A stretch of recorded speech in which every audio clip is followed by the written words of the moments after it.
प्यारे भाइयों, जय श्री राधे। यम के द्वार के ऊपर नहीं देने योग्य गाय के दान देने से क्या होता है, इसी प्रकार का है कि नहीं देने योग्य गाय के दान करने से उल्टा अमंगल होता है।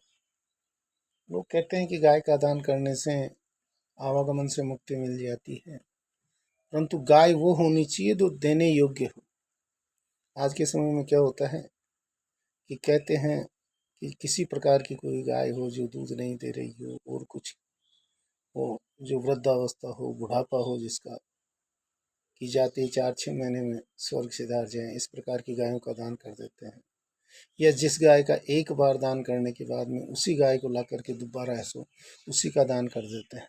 जाते हैं गौशाला में, एक ही गाय का 20 बार संकल्प होता है और 20 बार ही उसका दान हो जाता है, परंतु ऐसी गाय जो कि नहीं देने योग्य गाय है और उसका अगर मान लो कि दाता उसको देता है तो उसके लिए उल्टा अमंगल होता है, शुभ नहीं होता है। इस विचार से सात्विक बुद्धि संपन्न जो ऋषि कुमार थे, नचिकेता अधीर हो उठे और उनके पिता वाजश्रवा के पुत्र उद्दालक ने विश्वजीत नामक महान यज्ञ के अनुष्ठान में अपनी सारी संपत्ति उन्होंने दान कर दी, कुछ नहीं रखा अपने पास में। किंतु ऋषि ऋत्विज और सदस्यों की दक्षिणा में अच्छी बुरी सभी प्रकार की जो गायें उन्होंने दी जा रही थी, अच्छी गाय भी दे रहे थे उनकी दक्षिणा में, ब्राह्मणों की दक्षिणा में जिन्होंने यज्ञ कर्म को संपन्न करवाया उनको गाय का दान किया जा रहा था। गाय किसी प्रकार की गाय हो, सब दे रहे थे। बूढ़ी थी, दूध नहीं देने वाली थी, जिस गाय का एक से अधिक संकल्प हो गया वो गाय भी वो हसो दान में दे रहे थे। पिता के मंगल की रक्षा के लिए अपने अनिष्ट की आशंका होते हुए भी उन्होंने नियम पूर्वक कहा कि पिताजी, मैं भी आपका धन हूं, मुझे किसे देना चाहते हैं आप उन्हें दे दीजिए। तत्कस्मे माँ दास्य स्थिति, अर्थात मुझे भी दान कर दीजिए, किसको देना चाह रहे हैं आप उसे दे दीजिएगा। उद्दालक ने किसी प्रकार का कोई उत्तर नहीं दिया और नचिकेता ने पुनः वहीं प्रश्न किया, पर उद्दालक उसे टाल गए, उसका जवाब नहीं दिया उन्होंने। पिताजी, मुझे किसे दे रहे हैं वो तो बताइए मुझे। तीसरी बार पूछने पर उद्दालक को क्रोध आ गया और चिढ़ करके उसने कहा कि तुम्हें देता हूं मैं मृत्यु को, मृतवे त्वाम ददाती, मैं तुम्हें मृत्यु को प्रदान करता हूं। नचिकेता विचलित नहीं हुए, उन्होंने बड़े हर्ष के साथ में परिणाम के लिए तैयार थे। वो दान कर दीजिए पिताजी, मृत्यु को दान कर दीजिए। उन्होंने हाथ जोड़ करके पिताजी से कहा कि हे पिताश्री, ये शरीर जो मेरा है मेरा नहीं है, ये नश्वर शरीर है, सदाचरण सर्वोपरि है। ये शरीर जो पंच तत्वों से बना है, अग्नि जल वायु आकाश पृथ्वी, ये पंच तत्व शरीर से निकल करके चले जाते हैं और ये शरीर यहीं पर पड़ा रह जाता है, अर्थात ये शरीर तो नश्वर है। शरीर की यही गति होती है, या तो आग में जला दिया जाता है या कीड़े मकोड़े उसे खा जाते हैं, यही गति उसकी बन पाती है। आप अपने वचनों की रक्षा के लिए हे पिताश्री मुझे दान कर दीजिए, मृत्यु को दे दीजिए मुझे। ऋषि सहम गए, पर पुत्र की सत्य प्रायण देख करके उसे यमपुरी जाने की उन्होंने आज्ञा प्रदान कर दी कि तुम यमपुरी के लिए चले जाओ। नचिकेता के पिता के चरणों में सभक्ति पूर्वक उन्होंने प्रणाम किया और वे यमराज की पुरी जाने के लिए वहां से प्रस्थान कर गए और यमपुरी के लिए वो वहां से चले गए। देखिए, पिता की आज्ञा उन्होंने नहीं टाली, उन्होंने यमपुरी के लिए प्रस्थान कर गए। परंतु आज के समय में तो पुत्र कैसे होते हैं, बस अपना ऐसो हित होता रहे, पिता का कुछ भी हो, माता का कुछ भी हो, बस यही देखते हैं। यमराज कोप उठे, उन्होंने अतिथि ब्राह्मणों का सत्कार न करने के कुपरिणाम के वे पूर्णतया परिचित थे। इसका क्या कुपरिणाम निकल सकता है, और वे तो अग्नितुल्य तेजस्वी ऋषि कुमार थे। ऐसे तेजस्वी ऋषि कुमार जो उनकी अनुपस्थिति में उनके द्वार पर बिना अन्न जल ग्रहण किए आपको अन्न जल ग्रहण नहीं किया, 3 रात तक 3 दिन तक वहां पर बिता चुके थे।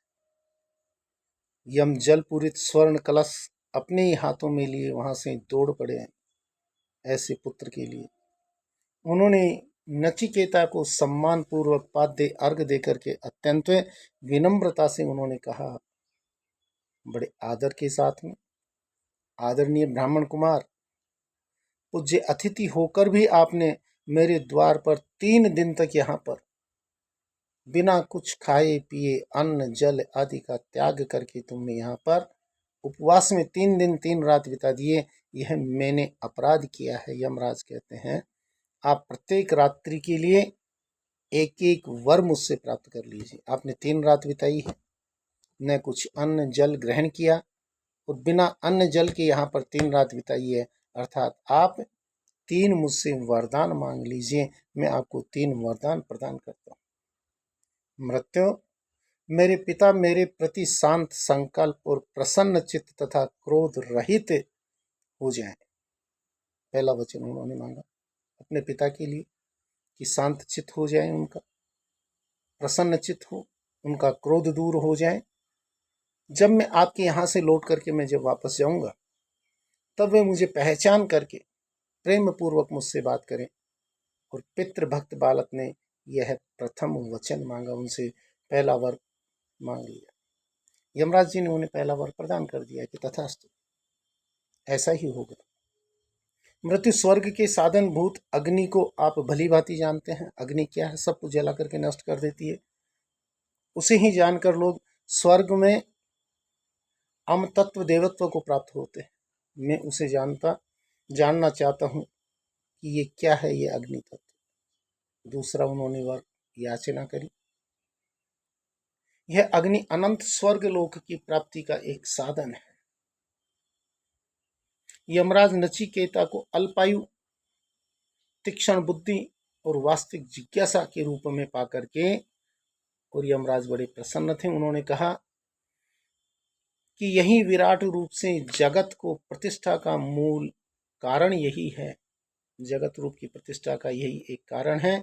इसे आप विद्वानों की बुद्धि रूप गुहा में स्थित समझिए। जो विद्वान लोग हैं उनके यहाँ पर बुद्धि रूप के अंदर उन्हें स्थित मानिए। उस अग्नि के लिए जैसी और जितनी ईंटें चाहिए वे जिस प्रकार रखो जानी चाहिए। यज्ञ स्थली निर्माण के लिए आवश्यक समस्त सामग्रियां और अग्नि चयन करने की विधि बतलाते हुए अत्यंत संतुष्ट होकर के यम ने दूसरा वर भी उन्हें प्रदान कर दिया और कह दिया, तथास्तु, आपको ये दूसरा वर भी प्राप्त। मैंने जिस अग्नि की बात आपसे कही वह आपके ही नाम से प्रसिद्ध होगी और आप इस विचित्र रत्नों वाली माला को भी ग्रहण करेंगे। तीसरा वर उन्होंने फिर मांगा। तीसरा वर उन्होंने क्या मांगा कि हे नचिकेता, अब तीसरा वर मांगो। अग्नि को स्वर्ग का साधन अच्छी प्रकार बतला करके यमराज ने कहा, आप मृत्यु के देवता हैं अग्नि जी। श्रद्धा समन्वित नचिकेता ने कहा कि आत्मा का प्रत्यक्ष और अनुमान से निर्णय नहीं हो सकता है, अतः मैं आपसे वही आत्म तत्व जानना चाहता हूं कि आत्म तत्व क्या है। देखिए, मनुष्य जिसको अष्ट महायोग की साधना जिसको प्राप्त हो जाती है, जो अष्ट महायोग की शरणार्थी पकड़ लेता है, वह आवागमन से मुक्त हो जाता है। तो आत्म तत्व में जानना चाहता हूँ। तीसरा वर वह मांग रहे हैं। यम झिझक चुके कि क्या मांगा है इन्होंने। आत्म तत्व, आत्मविद्या साधारण विद्या नहीं होती है सज्जनों। आत्मविद्या साधारण विद्या नहीं होती है सज्जनों। उन्होंने नचिकेता को उस ज्ञान की दुर्हता बतलाई उन्होंने, पर उनको वे अपने निश्चय से डगमगा नहीं सके। आत्म तत्व यही जानना है, इससे वो दूर नहीं हटे। सुर सुंदर सुंदरियां तथा दीर्घकालीन भोग सामग्रियों का उनको प्रलोभन दिया, स्वर्ग का उनको प्रलोभन दिया। ऋषि कुमार अपने तत्व संबंधी गूढ़ रहस्य को जानने के लिए तत्पर रहे, उससे विचलित नहीं हुए। इतने प्रलोभन मिलने के बाद में यमराज कहते हैं आप बड़े भाग्यवान हैं हे नचिकेता। यम ने नचिकेता की वैराग्य की प्रशंसा की उन्होंने, और वित्तमयी संसार गति की निंदा करते हुए उन्होंने कहा कि विवेक वैराग्य संपन्न पुरुष ही ब्रह्म ज्ञान प्राप्ति के अधिकारी होते हैं। जो विवेकी हैं, जो वैराग्य जिन्होंने धारण कर लिया है, जिनके लिए सुख दुख एक समान है, ऐसे व्यक्ति, संसार में जिनकी कोई संबंध नहीं है, सभी माताएं हैं, सभी बहनें हैं, सभी पिता, मिला तो भोजन कर लिया, नहीं मिला तो कोई बात नहीं, जल का भोग लगा दिया भगवान को और आराम से सो गए। अपने हाथ का सिराना लगा दिया, तकिए की आवश्यकता नहीं, गद्दे की क्या जरूरत है, संसार की सुखों की कोई जरूरत नहीं। ऐसे व्यक्ति आत्म तत्व ज्ञान को प्राप्त करने के अधिकारी होते हैं। हे भगवान, यदि आज मुझ पर आप प्रसन्न हैं तो मुझे बस ये बता दीजिए, अविद्या के विपरीत स्वरूप का यमराज ने पूरा वर्णन किया। उन्होंने, आप श्रेय चाहते हैं, आप विद्या के अधिकारी हैं। हे भगवान, यदि आप मुझ पर प्रसन्न हैं तो सब प्रकार के व्यवहारिक विषयों से अतीत जिस पर ब्रह्म को आप देखते हैं मुझे अवश्य बताएं। आत्मा चेतन है, वह न जन्मता है न मरता है। आत्मा कभी जन्म नहीं होता है, ये चेतन है, न ये किसी से उत्पन्न हुआ है और न किसी से उत्पन्न होता है। नचिकेता की जिज्ञासा देख करके यम अत्यंत प्रसन्न हो गए और उन्होंने आत्मा के स्वरूप को विस्तार से उनको बतला दिया, विस्तार पूर्वक उनको समझा दिया।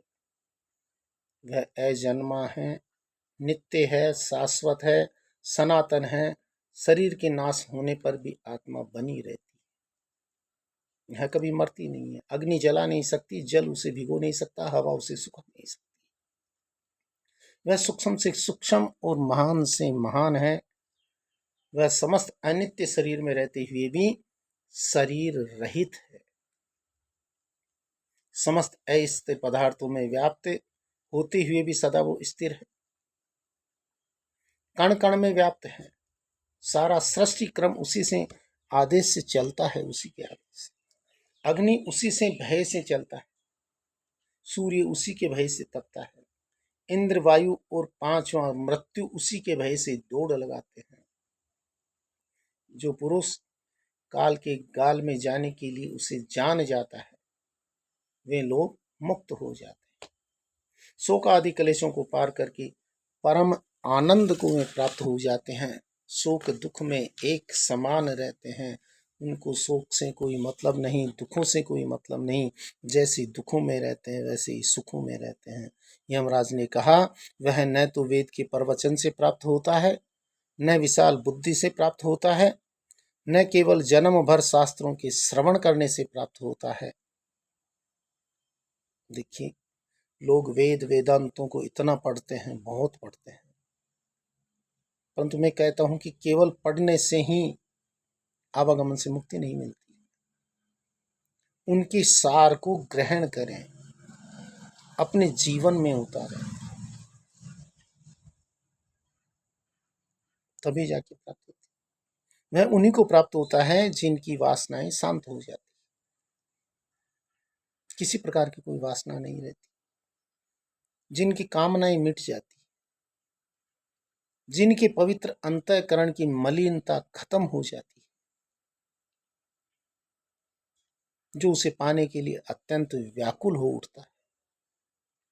आत्मज्ञान प्राप्त कर लेने के बाद में उद्दालक पुत्र कुमार नचिकेता वहां से लौटे तो उन्होंने देखा कि वृद्ध तपस्वियों का समुदाय भी उनके स्वागत के लिए वहां पर खड़ा है। समस्त समुदाय, ऋषि मुनि गण आदि उनके स्वागत के लिए वहां पर तैयार है। पिता की आज्ञा का पालन करते हुए पिता ने उनको मृत्यु को दे दिया और वहां पर जाकर के उन्होंने 3 दिन तक द्वार के ऊपर भूख प्यास से पीड़ित रहते हुए भी वहां पर ठहरे रहे